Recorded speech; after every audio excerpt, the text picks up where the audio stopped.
अगर देखा जाए तो गीता ज्ञान इतना डीप है कि एक जीवन में इसे पूरी तरह समझ पाना किसी के लिए भी नामुमकिन होगा। लेकिन अगर इस महासागर से कुछ मोती भी हम चुन पाए तो समझिए कि ये जीवन सफल हुआ। आज के लिए बस इतना ही, बाकी कल। इतना लिखकर ब्रिजभूषण जी उर्फ पंडित जी ने अपने गीता ज्ञान ब्लॉग की पोस्ट को एंड किया। पर आप इसे सुनते रहेंगे मेरे साथ। देखिए, पोस्ट तो खत्म कर दी, लेकिन पंडित जी का मन अभी भी ब्लॉग पर आए एक सवाल पर ही उलझा हुआ है। ऐसे तो रोज ही उनके पाठक उन्हें सवाल भेजते रहते हैं, जिनका इंतजार भी उन्हें हर दिन रहता ही है। आज एक नया सवाल है, या यूं कहें कि अपनी कहानी किसी ने भेजी जिसने पंडित जी के मन को उलझा कर रख दिया। यह मेल किसी नए पाठक का था, जो कि इस तरह से था। पंडित जी नमस्कार, मैं आपको कोई सवाल ना भेजकर अपने जीवन की अब तक की कहानी भेज रहा हूं और आपसे उम्मीद करता हूं कि आप इसे पढ़कर अब मुझे आगे अपने जीवन में क्या करना चाहिए इस बारे में बताएंगे। मेरी कहानी कुछ इस तरह से है। मेरा नाम उदय है। मैं उत्तर प्रदेश के एक छोटे से गांव से हूं। मेरे पिता एक किसान थे इसलिए लिख रहा हूं क्योंकि अब वे इस दुनिया में नहीं है। मेरे पिता कोई बड़े इंसान तो नहीं थे, लेकिन एक बात जो मैं अपने बचपन की यादों के आधार पर कह सकता हूं वो ये कि वे जब तक रहे उन्होंने मां समेत हम तीनों भाई बहनों को कोई कमी नहीं होने दी। हालांकि उनका साया हमारे सर से बहुत जल्दी उठ गया था। उस वक्त मेरी उम्र शायद 10 साल की रही होगी और मुझसे बड़ी बहन और भाई 12 और 15 साल के रहे होंगे। सबसे छोटा होने की वजह से मैं अपने पिता का लाडला था, ऐसा मेरी मां कहती हैं। और कहीं न कहीं मैं भी इस बात को महसूस करता था। तभी तो पिताजी के अचानक चले जाने का सदमा कई साल तक मेरा मन संभाल नहीं पाया था। हालांकि हमें यही बताया गया कि पिता की मौत एक एक्सीडेंट थी, लेकिन मैंने कई बार अपने मामा और मां की बातों में सुना कि उनके सौतेले भाइयों ने जमीन के लालच में उन्हें मरवा दिया था। हमारे पूछने पर मां ने हमेशा इस बात को टाल दिया, बल्कि हमें कसम दी कि कभी किसी से इस बारे में जिक्र नहीं करेंगे। पिताजी की मौत के बाद मां एकदम बदल गई थी।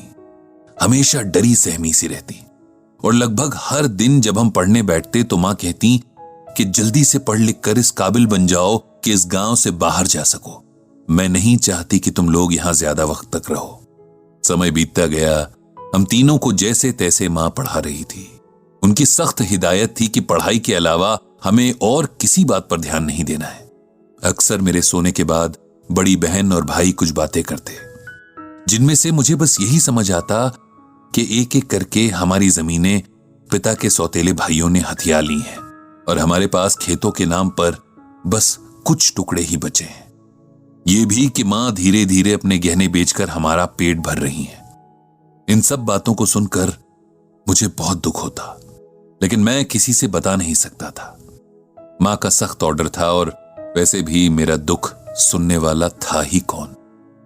समय के साथ बड़ा भाई आगे की पढ़ाई करने के लिए शहर चला गया था। इसके लिए भी मां ने अपने गहने ही बेचे थे।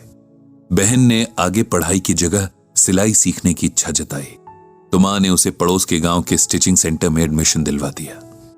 मां खुद उसके साथ जाती और उसकी वापसी के वक्त तक केंद्र के बाहर बैठकर इंतजार करती। फिर दोनों साथ ही वापस आते। मैं बहन को चिढ़ाता कि इतनी बड़ी होकर के भी अकेले आ जा नहीं सकती। मैं नहीं जानता था कि मां किस डर से उसके साथ जाती थी। मैं, जिसने हर वक्त मां से बस यही सुना कि किसी तरह इस गांव से निकल जाना है। खेतों के नाम पर जो चंद टुकड़े बचे थे, मां उनमें बहुत मेहनत से फसल लगाती। हालांकि उनसे फसल के नाम पर कुछ भी ना निकलता, लेकिन मां उन खेतों को बंजर नहीं छोड़ना चाहती थी। तो कहती कि उनके स्वर्गवासी सास ससुर और पति की निशानी है ये खेत। इन्हें जब तक हो सकेगा आबाद रखूंगी। मेरे बाद तुम लोग जो चाहे करना। मैंने उन खेतों के प्रति मां का गहरा लगाव महसूस किया था। जितनी देर वो खेतों में काम करती, खुश दिखती, घर लौटते ही उनके चेहरे पर अजीब सा डर और उदासी फैल जाती। इस दौरान भाई की ठीक ठाक नौकरी लग गई थी, तो उसकी मदद से घर के हालात संभलने लगे थे। मेरी स्कूल की पढ़ाई पूरी हो गई थी और मामा ने बहन के लिए भी कोई अच्छा रिश्ता देखकर उसकी सगाई करवा दी थी। अब मुझे भी गांव से बाहर जाकर आगे की पढ़ाई करनी थी। बहन की शादी के बाद मां को एकदम अकेले ही गांव में रहना होगा, ये सोचकर मुझे बहुत बुरा लगता था। भाई के लाख समझाने पर भी मां हमारे साथ शहर नहीं आई। उनका कहना था कि वो खुश हैं कि हम लोग गांव से निकल गए, अब वो आराम से रह सकती हैं। गांव के घर में पिताजी की यादें हैं जिन्हें छोड़कर वो कहीं नहीं जाएंगी। अब भी मां अपने खेतों में लगातार काम करती थी। रोज खेतों में जाना उनका रूटीन था। जैसे मंदिर जाकर शांति मिलती है, उन्हें इन खेतों में वही शांति मिलती थी।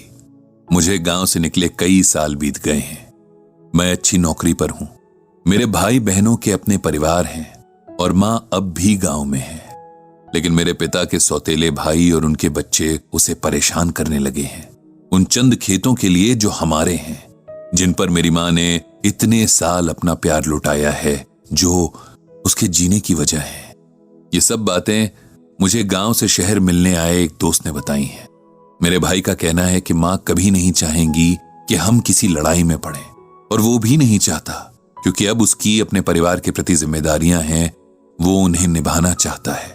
कुछ जमीन के टुकड़ों के लिए उन जंगली लोगों से नहीं लड़ना चाहता है, जिन्होंने पहले भी खेतों के लिए हमारे पिताजी की जान ले ली थी। पंडित जी, मेरी कहानी यहीं पर रुकी है। मुझे क्या करना चाहिए? अपना हक और अपनी मां के सम्मान के लिए लड़ना चाहिए या ये सब नजरअंदाज कर देना चाहिए? इस बारे में गीता ज्ञान क्या कहता है? मुझे उम्मीद है आप मुझे कोई अच्छी सलाह जरूर देंगे। आपके जवाब की प्रतीक्षा में, उदय। उदय के पत्र को अच्छे से पढ़कर उसकी परिस्थिति को समझकर पंडित जी ने उसे जवाब लिखा। प्रिय उदय, तुम्हारी जीवन कथा पढ़ी, तुम्हारे संघर्षों ने मुझे प्रभावित किया। अब जो सिचुएशन तुम्हारे सामने सवाल बनकर खड़ी है, वो लगभग वैसी ही है जैसी सिचुएशन में भगवान श्री कृष्ण ने अर्जुन को गीता का ज्ञान दिया था। तुम्हारे लिए गीता ज्ञान के महासागर से ये मोती चुनकर लाया हूं। इसे ध्यान से पढ़ो, समझो और अपने आगे का रास्ता तय करो। हतो व प्राप्स्यसि स्वर्गम जित्वा व भुक्ष्यसे महिम, तस्मात् उत्तिष्ठ कौन्तेय युद्धाय कृत निश्चयः। यह श्लोक गीता के दूसरे अध्याय से लिया गया है। इसका अर्थ है कि हे अर्जुन, यदि तुम युद्ध में वीर गति को प्राप्त होते हो तो तुम्हें स्वर्ग मिलेगा, और यदि विजयी होते हो तो धरती का सुख पाओगे। इसीलिए उठो हे कौन्तेय और निश्चय करके युद्ध करो। अर्जुन भी तुम्हारी तरह संदेह की स्थिति में थे कि क्या करें। एक तरफ उनके और उनके परिवार के सम्मान का प्रश्न था, तो दूसरी तरफ युद्ध भी अपने ही भाइयों, मित्रों और गुरुओं से लड़ना था, जिसकी गवाही उनका मन नहीं दे रहा था।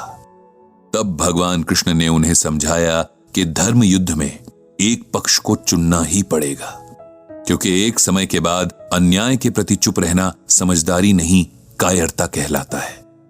मैं तुम्हें यह श्लोक सुनाकर किसी के प्रति हिंसा के लिए नहीं उकसा रहा हूं, बल्कि श्लोक के जरिए दिए गए संदेश के भाव को समझाने की कोशिश कर रहा हूं। युद्ध हमेशा हथियारों से नहीं लड़े जाते हैं, और अगर जरूरत पड़े भी तो हथियार की जगह अपनी बुद्धि और दूसरी क्षमताओं का इस्तेमाल किया जाता है। डर कर चुपचाप अन्याय सहने से कहीं ज्यादा अच्छा है न्याय के लिए लड़ते हुए हार जाना। तुम्हारे पास तुम्हारी शिक्षा ही वो हथियार है जिससे तुम अपने परिवार के प्रति हुए अन्याय का बदला ले सकते हो। इससे तुम अपना आत्मसम्मान भी बचा लोगे और अपनी मां के प्रति अपनी जिम्मेदारी का पालन भी कर पाओगे। इस लड़ाई में अगर तुम हार भी गए तब भी तुम्हें एक संतुष्टि रहेगी कि तुमने अपना पूरा जोर लगाया था। मैं इसी के साथ अपनी बात को खत्म करता हूं और भगवान श्री कृष्ण से प्रार्थना करता हूं कि तुम्हें सही निर्णय लेने की शक्ति दे। ये लिखकर पंडित जी ने गहरी सांस ली और मन ही मन दोहराया, जय श्री कृष्ण, जय श्रीमद् भगवद गीता। ईश्वर सबको सही राह दिखाए। आप सुन रहे थे गीता ज्ञान।